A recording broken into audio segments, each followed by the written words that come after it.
Welcome. This is the Rip Griffin Show podcast, a baseball podcast for baseball fans of all ages. Now, here's your host, Rip Griffin.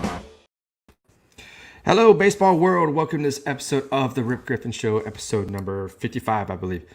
We've got a lot to talk about, lots to dive into. It's been a busy day in the off season of baseball. On this episode, we're going to dive into some news that happened while we took our break over the Thanksgiving holiday. Some signings. We've got tendered and non-tendered players. We've got our player that was selected by the fans, the listeners of the show. We got him on tap. And our team of the week, the Oakland Athletics. So a lot to dive into. We're going to jump into it. I'm going to bring in my co-host, Brad Chandler. Brad, what's going on, man?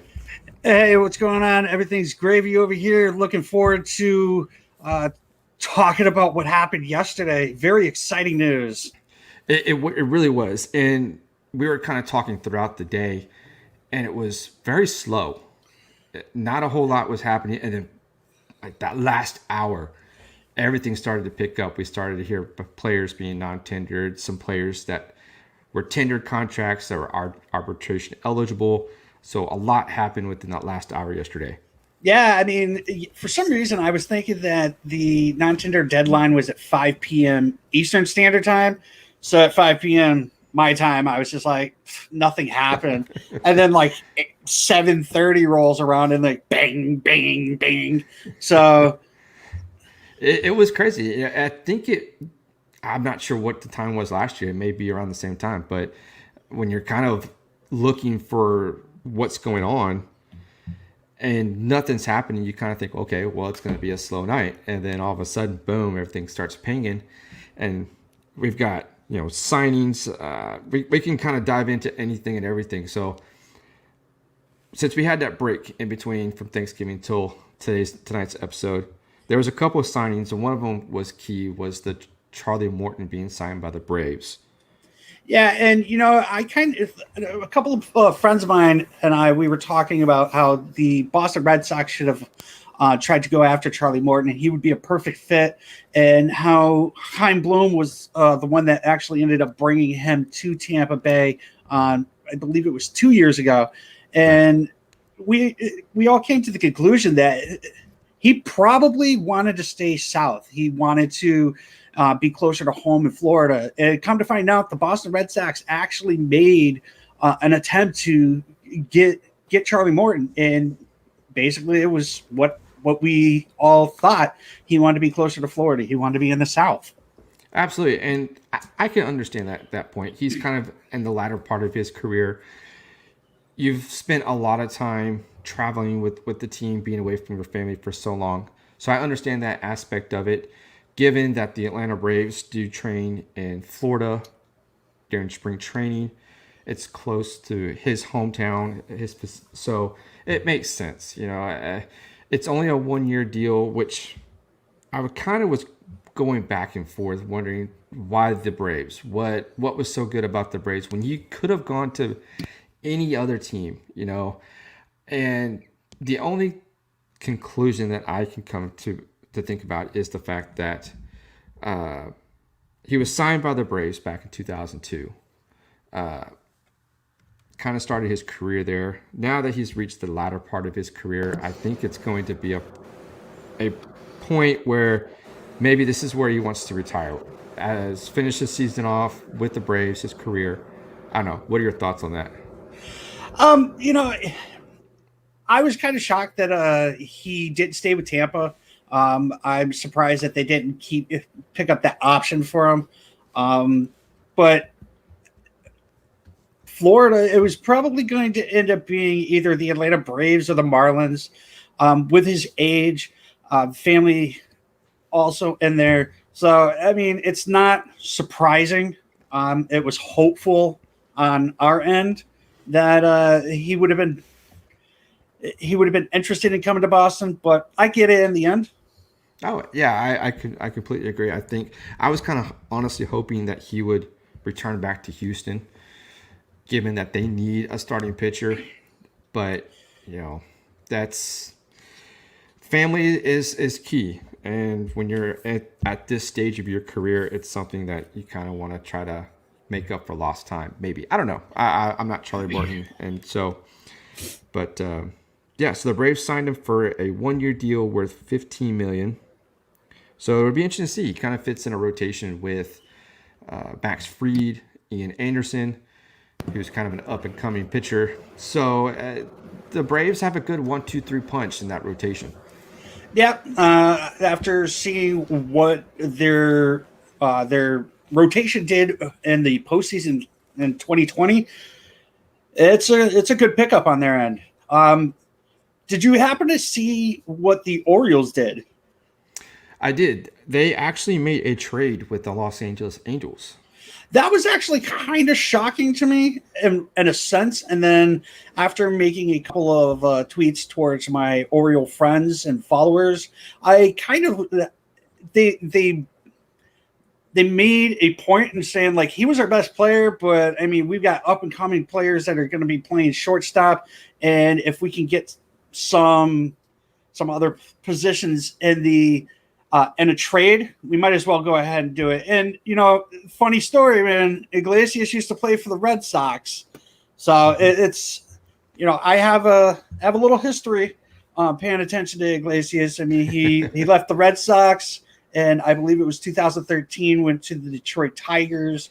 I believe for the Tigers, he went to the Reds. Then when he showed up on the Orioles last year, I was just like, what, really? This guy's still playing? So congratulations to him, and I hope that the Angels, you know, is a good fit for him. Yeah, I think the Orioles are still a team that are still in the rebuild mode.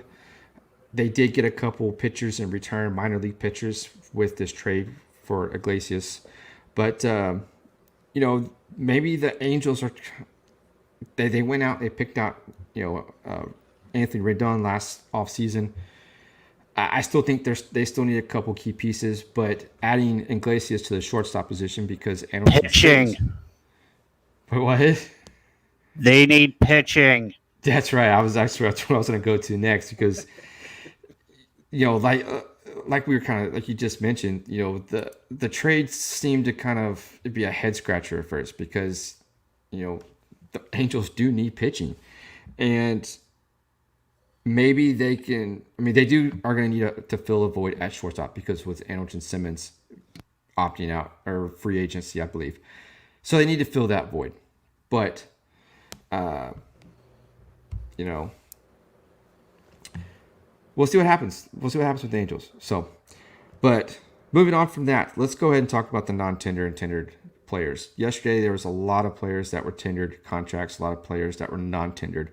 A couple that were kind of really head scratchers were Kyle Schwarber and Eddie Rosario. I think I don't know about the Twins, but the Kyle Schwarber one is kind of very interesting to me. So, kind of think that we should like talk about what non-tendered means. Right. I actually ended up pulling up the definition through MLB.com under their glossary. So Okay. when a club non-tenders a player, it declines to give that player a contract for the upcoming season, thereby immediately making him a free agent. Players on the 40-man roster with fewer than 6 years of major league service time must be tendered contracts each offseason, a date early in December, or non-tendered and released to the free agent pool. In many instances, a club will non-tender a player because it feels the raise he will receive in arbitration would be greater than his on-field value. In other cases, a club will non-tender a player simply to clear a spot on the 40-man roster, even if that player isn't due much more than the league minimum the following season. So with the Kyle Schwarber situation, I think that would be a cause for making him non-tendered. And it seems like with Eddie Rosario, the same thing. Right.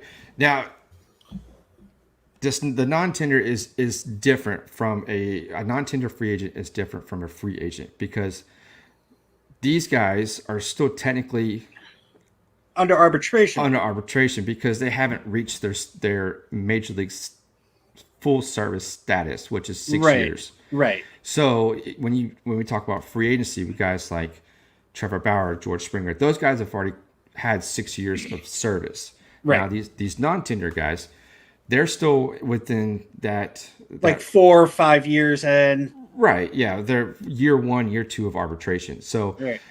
teams can non-tender these guys to kind of, like you mentioned, clear up, a spot on the 40-man roster, clear up some salary space, whatever it might be. And these guys that were released are free to go about and choose a team that they want to go play for. But the Kyle Schwarber one was interesting because he had a down year, but he's always been pretty effective, even when we go back to 2016 in the World Series.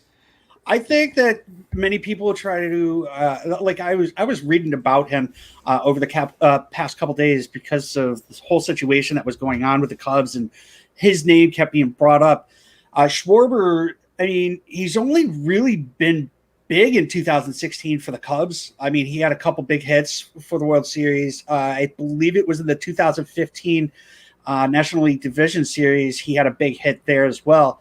And I mean, you have a couple big hits. Are you really worth like giving a contract out to? Or, if you're having down years and your strikeout ratio to you're not putting the bat on the ball, it might not be worth, keeping him. And that might be the reason why the Cubs let him go.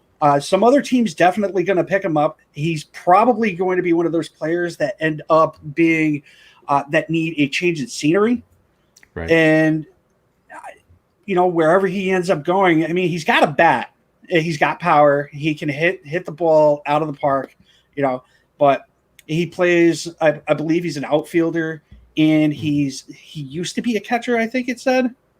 I think so. I think that's where he first got his start, was behind the plate. So, I mean, there's going to be some value there with some team. You might get a team, maybe the Orioles. I mean, who knows? I mean, there's a team that's going to want him. Exactly. And one of the things that you mentioned were the Orioles, and like we kind of had talked about in the opening, where they are a team that is still in a rebuild mode. So it's kind of up to him whether or not he wants to be a part of that. A couple other teams that I've kind of heard are the Cleveland Indians that need some outfield help. But the real team that seems to be coming about are the Yankees. I don't think the Yankees are going to end up wanting him. So even though he's primarily more of a designated hitter, but he could probably, give Aaron Judge or Giancarlo Stanton a day of rest and kind of fill in that role. That's if he wants to. I mean, he's already got World Series postseason experience.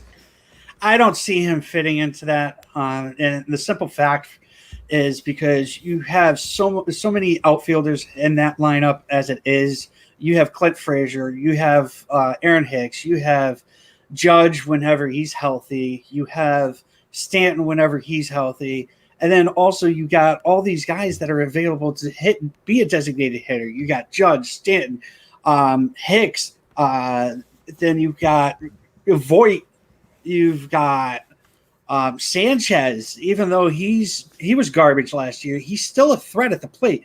I don't think adding Schwarber is actually worth it to them. Right. If they're going to add like another person to the outfield, they might as well just keep Gardner. Yeah, I mean, I can kind of understand where you're coming from on that standpoint. I guess when he's almost primarily a designated hitter, he could fit that designated hitter role. I mean, but even though he's in the National League. Another team that I've kind of heard are the Marlins. If the National League stays with the designated hitter. So from what I've been reading, this year is not going to have the designated hitter in the National League. I believe they're going to be talking about it when it comes up to the agreement. So that's a shame. I really wish they would stick with it because I think it'll benefit both leagues. It definitely would benefit both leagues. You'd have somebody like imagine having Ozuna still being playing for the Braves. I mean, the only way that they would take him back, I could see, is putting him as a designated hitter. So, other things that happen. I'm not trying to move it on and whatnot. I try to, because we're going to spend so much time talking about like the certain stuff. We have so much to talk about as it is. So like, I'm just trying to get us moving. So we had some big splashes so far. One of the biggest splash that happened besides the Morton deal was the Mets signed Trevor May to 2 years, $15 million. What are your thoughts on that? I'm glad he was able to get that contract. I think he'll fit in with that lineup and that rotation, especially with Noah Syndergaard still being out on Tommy John. A change of scenery might be beneficial for him as well. It'll be interesting to see what Steve Cohen does as far as trying to bolster that rotation. But other than that, I think it was good. Trevor May, he's got the velocity. He's got the breaking ball. He's got the mechanics. And I think the way the Mets are going and where they're headed with their pitching, I think it's going to be a match made in heaven. I'm going to call it right now.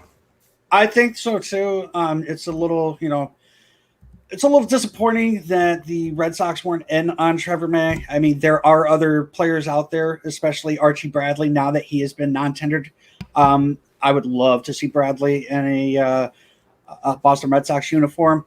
But Trevor May fits well with the Mets. Now, the next one that we had talked about was Mike Minor. He had signed with the Royals for 2 years at $18 million. With a $13 million club option or $1 million buyout for 2023. Let's hear your thoughts on that. Mike Minor's going back to his own stomping grounds in the Royals. And the Royals, too, they're also a team that is starting to rebuild.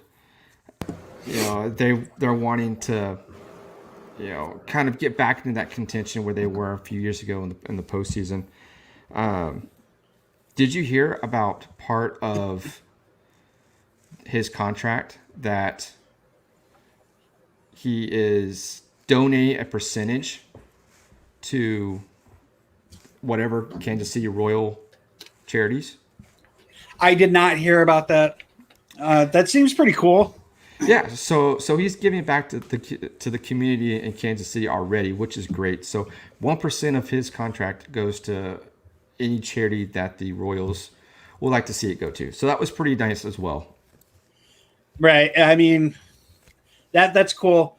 And it's very nice of him to be able to do something like that, which, I had an $18 million contract that I could, start hearing, you get $1 million and you get $1 million, unfortunately, I'm not in that position. No, yeah. It's nice to see that Mike Minor's doing things for the Kansas City, the community and whatnot. It's always good when you get somebody who's a community person and willing to work with the community for the team.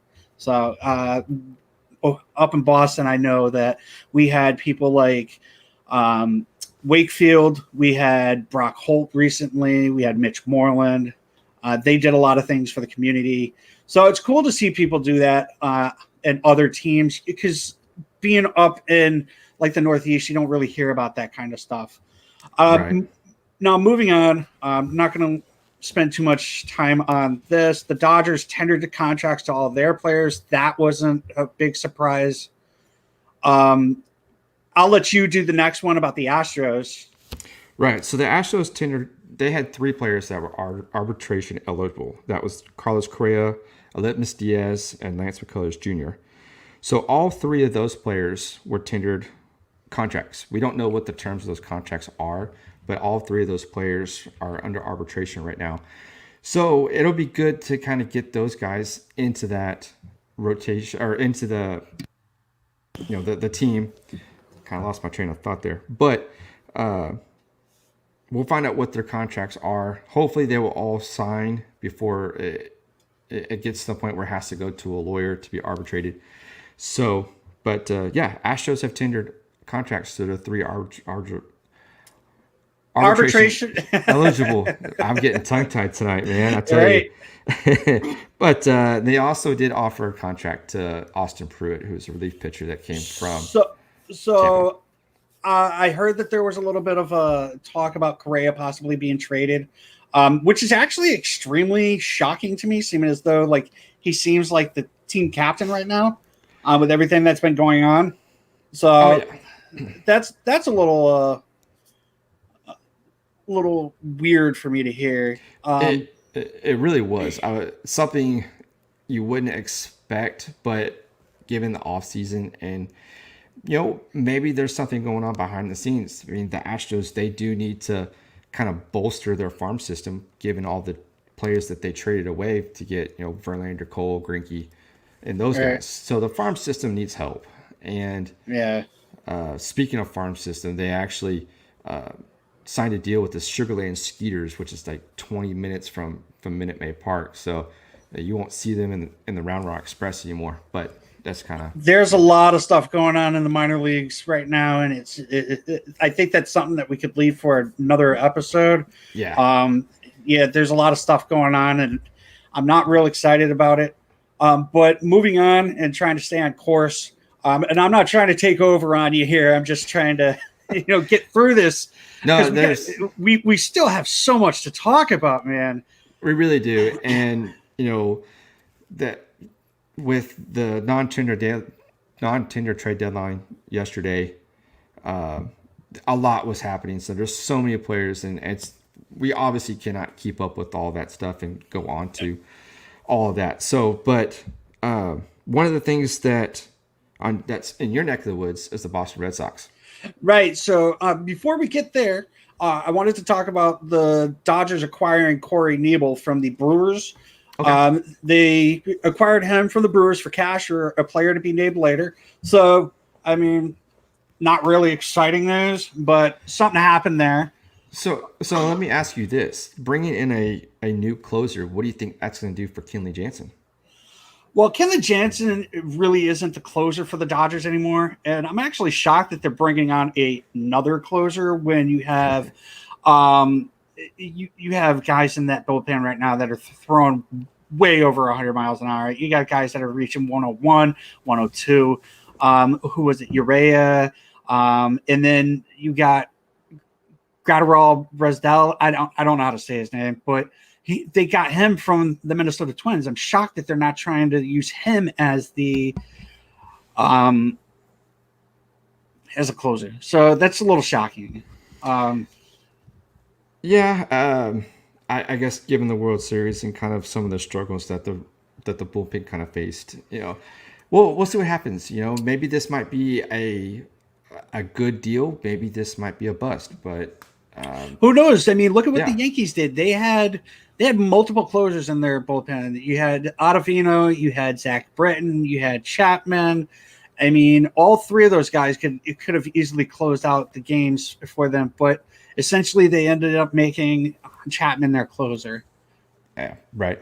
So with that, let's go ahead and move on. Let's it's a good signing for the Dodgers. We'll see how it pans out, but let's go ahead and jump into your Boston Red Sox because they did a lot of things yesterday. So I actually just wrote an article recently about this. Actually, last night about this. The Red Sox tendered contracts to Matt Barnes, Ryan Brazier, Kevin Plawecki. They ended up reaching a settlement with Eduardo Rodriguez and Austin Bryce. And then it looks like they're in the process of talking and trying to avoid arbitration with Rafael Devers. All of these signings were not really big signing, like a big surprise or whatever. Matt Barnes, on one hand, kind of for that is. Did you lose me there for a second? It kind of went out in my headphones a little bit, but you're back now. Okay, so the Matt Barnes situation kind of shocked me. I mean, he hasn't been pitching all too well for the Red Sox in the past couple of years. It seems as though that he might be trade bait. They signed him so that they can trade him, hopefully find out that he's doing good. He can have a comeback season. and then they can trade him during the trade deadline, kind of sort of like what they did with Hembree and Brandon Workman with the Phillies when they got Nick Pivetta and Connor Seawold. So we'll see what pans out. I'm not a big fan of Matt Barnes, but not a lot of people in Red Sox Nation are right now. So I heard something that they didn't tender a contract to Martin Perez. So it's not that they didn't tender a contract to him; they didn't pick up his option, and that's okay. one thing that's actually kind of disappointing. And a few friends of mine, actually, you met him the other night, Terry. We were talking about this recently. Actually, when they decided not to pick up his option, it was like, really, you're not going to pick up I think it was like a $6.5 million contract. He was the only pitcher on the team who was consistently going out there every 5 days and giving them, 5-6 innings. I mean, out of the 20 some odd pitchers that they had last season, he was the one constant. Right. Maybe it is the off season, so maybe they might work something out later on. I don't want to keep on it too long, but it seems like what they thought is that the off season was going to be slow and the market wasn't going to be all that great, and it came back to bite them in the ass. And I think that Martin Perez is probably going to end up with that $6.5 million contract. And if it isn't with the Red Sox, shame on them. Right, exactly. So we'll see what happens. Like with all these other players that were non-tendered, things can happen. Teams can come back and say, hey, we want you at this price now. What do you say? But, when a player isn't tendered a contract, they probably tend to want to explore other options. So, and it's also not like they can't come back to the team. Right, exactly. Yeah, so, we may hear something different in the next couple of weeks where a player that wasn't tendered a contract is offered a contract by that same team. Things could happen. It doesn't necessarily mean that they're going to be gone to another organization, but it's just one of the things to kind of keep in mind. So a lot's happened yesterday. A lot of players that were non-tendered contracts that we can't get into because just due to time. So let's go ahead and jump into our second segment and our player that was selected by the fans. So we started last week with the whole with a player. Or actually, it was a team of the week, and we picked a player that we kind of put the main focus on. This week, we decided to do the Oakland Athletics as we're staying with the West Coast, and we put a poll up, and your poll actually didn't have this guy on there, and I was like, what's going on? So you had Billy Beane up on there. I don't know what I was thinking. Hey, he played for the Athletics, so it doesn't matter. Yeah, we had Mark McGuire, Jose Canseco. I had Billy Beane, Dennis Eckersley. But the guy that you started a poll as well and added Ricky Henderson in. Yeah, so every time anybody talks to me about the Oakland Athletics, the one player that I always end up thinking of for that team is there's two players. It's Ricky Henderson and Dennis Eckersley. Now, I know Dennis Eckersley played for the Red Sox, but I don't really know him from the Red Sox. I knew him more so with the Athletics. And, there's an interesting fact about Ricky Henderson and the Oakland Athletics that I just found out when I was doing research. Now, he had 4 different stints with the A's. Right. He played with them from 79 to 84. Then he played for them in 89 to 93. Then he played for them from 94 to 95. And the last year he played for them was in 1998. Wow. That's just, it's unheard of, honestly, because you may have a player that was drafted by a team, we'll say Oakland since that's our team of the week, go on to the later on in their career with another team, we'll say the Rockies. They're kind of in that same geographical location. And then, they play out their contract. And you're like, you know what? Oakland was great. I want to go back to Oakland and finish out their career. So, but to do it 4 times is unheard of. It's unprecedented, especially in this time. Did you see how many teams he played for? I did not when I was doing the research as well. I didn't realize that. Of course, he played 25 years, 25 seasons. That's crazy. So, just to kind of run through the teams that he played on: the Oakland Athletics, obviously, the New York Yankees. We all knew that he played for the San Diego Padres, the New York Mets, Boston, like you mentioned, the Dodgers. I actually did not know he played for the Dodgers. He actually ended his career with the Dodgers. I did not know that. Anaheim, when it was called Anaheim, Seattle, and Toronto. Yeah, and another fun fact is he's won 2 World Series, one with the Oakland Athletics in 1989, and he also won a World Series with the Toronto Blue Jays in 93. And that was against the Phillies, right? When the Blue Jays won, because that was I think it was because 92 they beat the Braves, and 93 it was the Phillies. It was the year. It was the Phillies. Yeah. So yeah, that's pretty awesome too. I mean, to win the World Series with 2 different ball clubs. So a couple things I found out about him while I was doing the research. I know that you have some stats that you'd like to go over, but before we go over that, I have a few things to talk about with him. Sure. So Rickey Henderson, he had the nickname the Man of Steel. Not Superman. He's not Superman. You're right. He's not Superman as the Man of Steel, the metal. He's the Man of Steel as in, stealing bases. So that's amazing. The amount of steals that he had over his career was just absolutely absurd. Yeah. Yeah. The amount of steals that he had was 1,406. He holds the MLB record for most stolen bases in a season with 130 and most in a career with 1,406. Now, could you imagine, like nowadays, if players actually stole bases more? Like if you get a guy that hits 30 bases, steals 30 bases, they're good. Right. Of 40 bases, they're even better. But you had Rickey freaking Henderson, who was stealing 130 bases in one season. I mean, I was watching a documentary on him the other day on MLB TV, and they were talking about how he was like the first one to show some flash, like he was one of those guys who did like the bat flips and stuff like that. And the guys didn't like that. And so they would throw at him, and he was like, okay, well, if you're going to throw at me, I'm going to steal. I'm going to turn this intentional, this walk into a double, and then I'm going to turn that into a triple. So then when this person hits a single, it's a run. So they stopped throwing at him. Yeah, and that definitely would not happen in today's game because nope.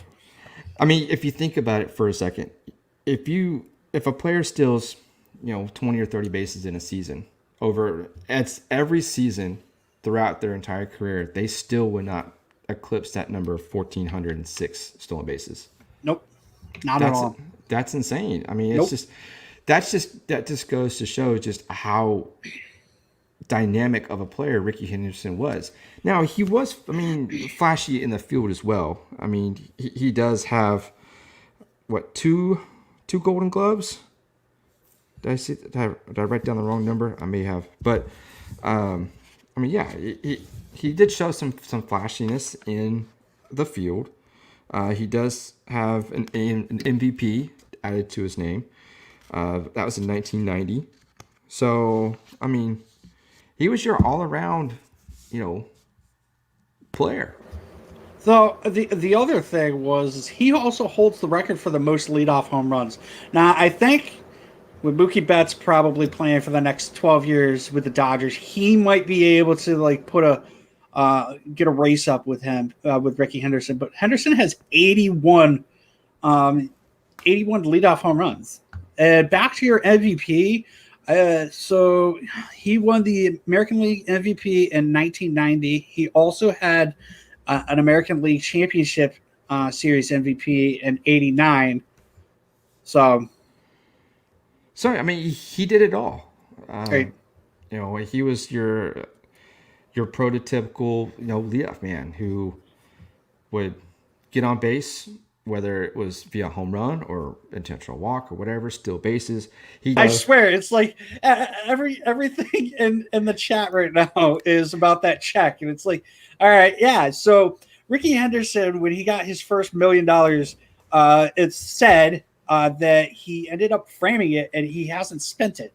I will end up posting. I put the link in the chat, so if anybody really wants to read it, it's in there. Well, we'll add that into the show notes at the end of the show. That way, if There, you want to go, there we go. and read it after the show's over, then it'll be there for your reading pleasure. But I mean, man, first ballot Hall of Famer at 94.81%. Right. That was back in 2009. That's incredible. So the one other thing that I didn't actually mention was the fact that he holds the MLB record with 2,294 career runs. Jeez, that's insane. That's insane. Numbers that I keep going back to it, but they won't be eclipsed in our day in baseball. It's basically like talking about Nolan Ryan strikeouts. Right. I mean, other than Nolan Ryan was a pitcher and Henderson was a fielder. I mean, they were the equivalent of each other. Exactly. Ricky Henderson was you know what? I might actually have to YouTube this to see how Nolan Ryan pitched to Ricky Henderson. That would be interesting to see.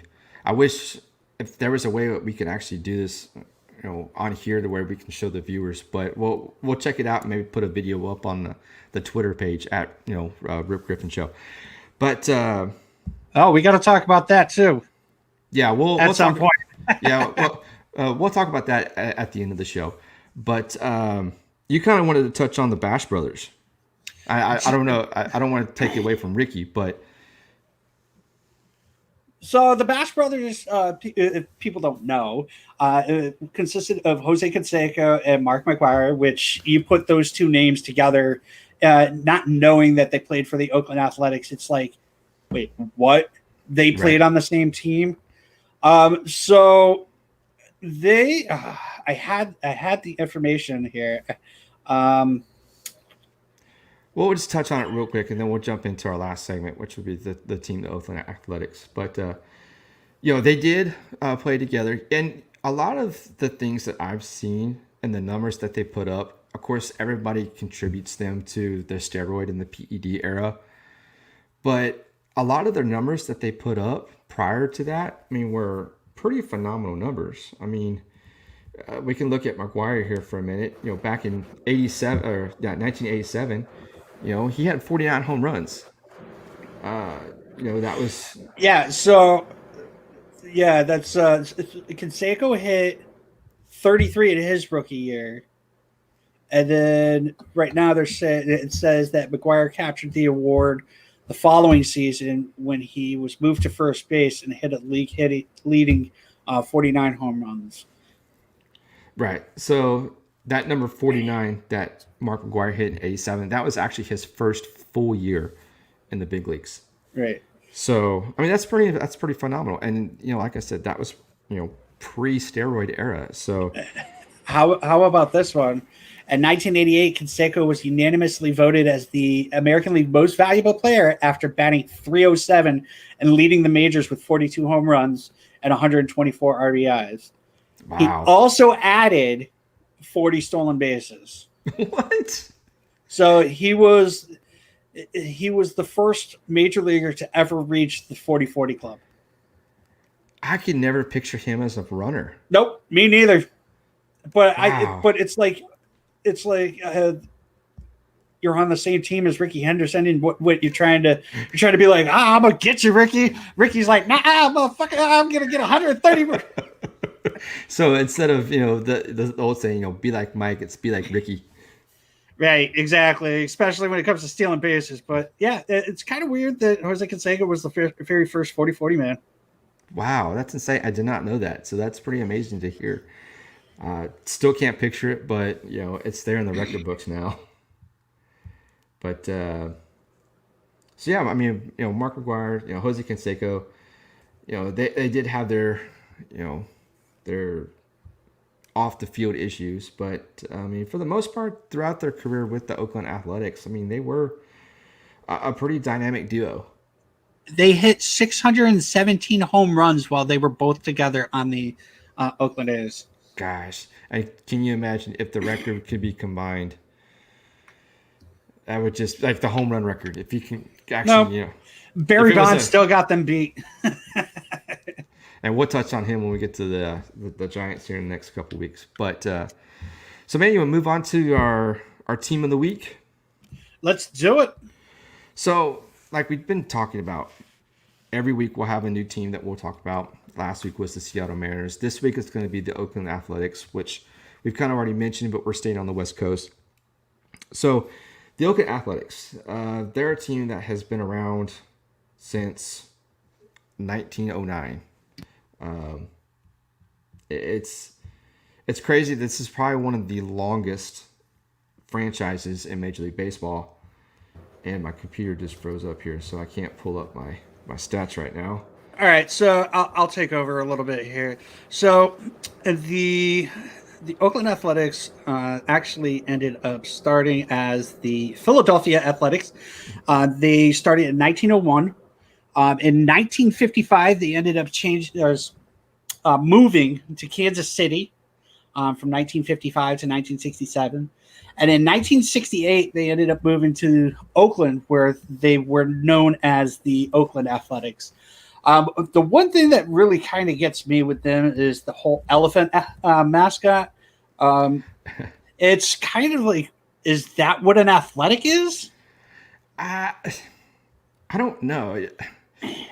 When I guess you think about a person that doesn't know much about baseball or not familiar with the teams, you would think they would be called the Elephants, but I'm not sure.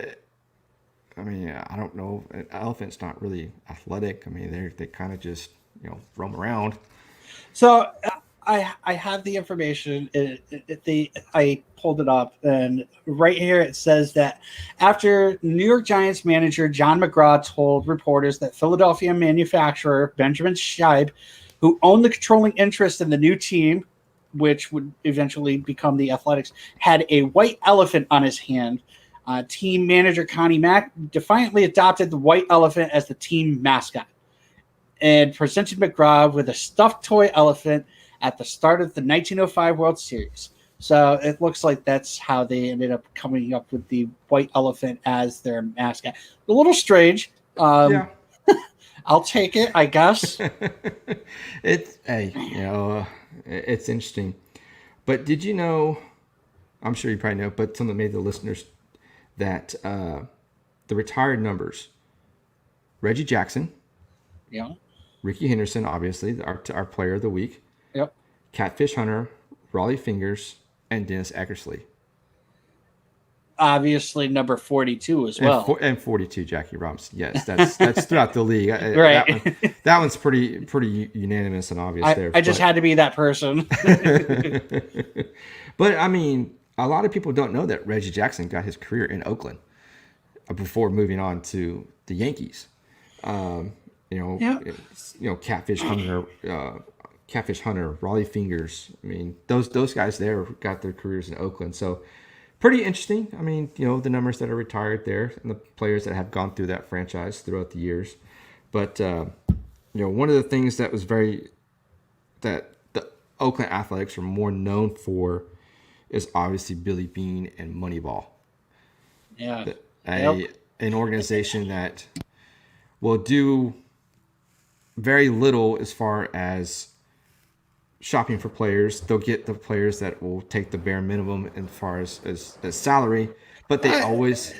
You can't really say that it was Billy Beane's fault for not having the money. That came from the owners of the Oakland Athletics because they weren't giving out money. He was known for doing what he could with what little he had. Right. So, we've all seen the movie Moneyball. If you've read the book Moneyball as well, it kind of gives an insight as to what Billy Beane would do in the way of. If you haven't seen Moneyball, I would suggest to go see it. If you haven't read Moneyball, it's a lot different than the movie. Yeah. Normal, which is normal. So, whichever you want to do, you get the gist of the story if either way. So, right. I would suggest to check out one of the two. Right. And one of the things about Billy Beane is that some may not know is he would actually go and try to trade for a player or acquire a player, and he would say, I would get him at this salary. I'll cover the salary. And he would tell his owner this, I'll cover his salary. When I trade him, I'll double it and I'll keep the profits. I mean, that's pretty remarkable. Business pretty savvy. smart. Yeah, business savvy. So I mean, that's the kind of man that Billy Beane was. He was always trying to, get the player, but also, get a little bit of profit in the mix. So, but yeah, I mean, Moneyball is something that we're seeing a lot of teams kind of start to dive into now. But we did mention that the Athletics, kind of just to pivot just a little bit, they have been in quite a few World Series. I think they have 29 playoff appearances, 15 pennants, and they have 9 World Series championships. One of the most memorable and most recognizable World Series with the Athletics is the fact that they had, in 1989, they were up against the San Francisco Giants, and there was that earthquake. The Loma Prieta earthquake. I don't know if I said that right, but I tried. Close enough. Yeah, it had a little good Tex-Mex twang to it, so you're good. But yeah, I mean, that is, from my research, that was the only World Series that actually had a 10-day layoff in between games because of that earthquake. But there was a stoppage, but the Athletics came back and they won that World Series. They swept it. 4 games to 0 over the San Francisco Giants. So, but yeah, the Oakland Athletics, I mean, they're still a team that will beat up on Big Brother. As they are usually in the bottom 3, bottom 4 for the least amount for payroll. It seems like there's other teams that are actually fighting for that position. Tampa Bay is more known for the whole Moneyball situation. So, I mean, it looks like a lot of people are going to be taking that stance.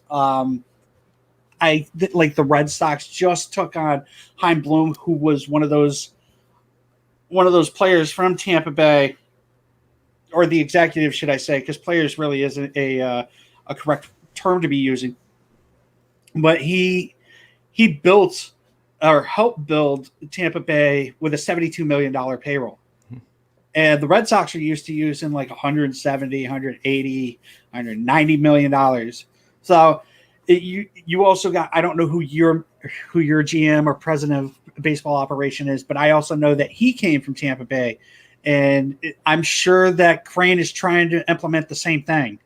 Absolutely. So Crane went out and got James Click away from the Tampa Bay Rays, who's now the general manager of the Houston Astros. So we kind of anticipate Click kind of bringing in some of those same tactics. It's bringing in the analytics. Yeah, trying to buy the players at the lowest price that can fulfill the roles. Basically, like what Billy Beane did in Moneyball. That's exactly it. So it'll be interesting to see what Click does. With Crane has said he's willing to open up his pocketbook, but that's yet to be determined. So, but analytics, Moneyball, whatever you want to call it, it's kind of starting to show its face in baseball, and we're going to see some teams and organizations try to adopt that tactic. Yeah, and I've talked it over with people before, and sometimes it's like baseball has a place, or analytics has a place in baseball, and sometimes it doesn't. It's kind of like the whole Blake Snell thing in the World Series when Kevin Cash took him out. It's like, was that analytics? Was that somebody from up above telling him, "Hey, you need to go take him out. We can't let him pitch for the third time through this batting order. So we need you to take him out." And immediately they end up losing the game. So Sometimes you have to have a coach that has like baseball smarts, and hopefully, we don't let the whole analytics take over the game, because stuff like that's going to end up happening. Right. Oh, absolutely. But man, this has been a great show. Lots that we had to talk about. Lots that went on this week, especially yesterday in the non-tender trade. I keep calling it non-tender trade deadline, but it's not a trade. It's just non-tender contracts. So I don't know why I keep calling it that. But anyways, man, it's been getting all jumbled up again. But man, it's been a great show. It has been a great show. I'm actually enjoying the format that we're doing now. It's like knowing exactly what we're going to be getting into. Obviously, today was a little different with the non-tendered contracts. And, next week should be exciting as well. I know that we have the Dodgers on our list for the team of the week. I'm going to throw a name out there. I'm just going to put Mookie Betts out there on the poll. So, also, just so everybody knows, we made a Twitter profile. It's been something that Rip and I have been discussing over the past few weeks, having an actual page for the podcast. I think it's going to be good. So please go ahead and follow us there. Rip, give them the information. Yeah, so you can follow us at Rip Griffin Show on Twitter. Obviously, you can follow both of us, myself at Rip Griffin Griffin 2, and Brad at BRS Baseball 83. You are just fumbling over your words tonight, huh? I don't know what's going on with me. So hey, it's the end of the show, man. So, but anyways, follow us on Twitter at Rip Griffin Show. Follow us on our Twitter handles. Also, head on over to the ripgriffinshow.com. There, you can leave us a voicemail. You can send us a comment, question, whatever it is. That way, we can like to answer your questions at the end of the show. So, as always, send us a review, give us 5 stars, whatever you would like. Let us know how we're doing. We always appreciate any sort of fan feedback. Yeah, and regardless of like a negative feedback, if you think that the show kind of sucks or whatever, let us know so that we know what we need to work on to make it better for you guys. Obviously, we don't want you telling us it sucks, but I mean, the feedback is needed for us to, make it better for the listeners. Absolutely. And that's what we're trying to do. We're trying to make it better for y'all, those that are listening, so we can get some more interaction. And as always, we appreciate any feedback that you can give us. So definitely give a share out. Let your friends know about the show. We do this every Thursday at 9 p.m. Eastern Standard Time, 8 p.m. Central Standard Time. And if you want to join in, we have chats that are available through YouTube, Twitter, and Facebook. So you can just jump in, and it's a live chat. So we get right to it. And, we'll communicate while we're in between talking. Absolutely. So that's going to do it for this episode, guys. We thoroughly appreciate you tuning in to the show. Let us know how we're doing, like we said. So that's going to do it for us. Brad, it's been great, as always. We'll see you next week. Rip, it's been a pleasure, as always. Absolutely. That's going to do it for us, guys, in this episode. Thanks for listening, and we'll talk to you next week. Peace.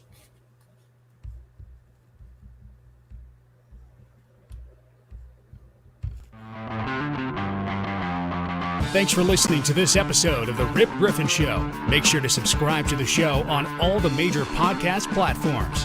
Follow Rip on Twitter at RipGriffin2.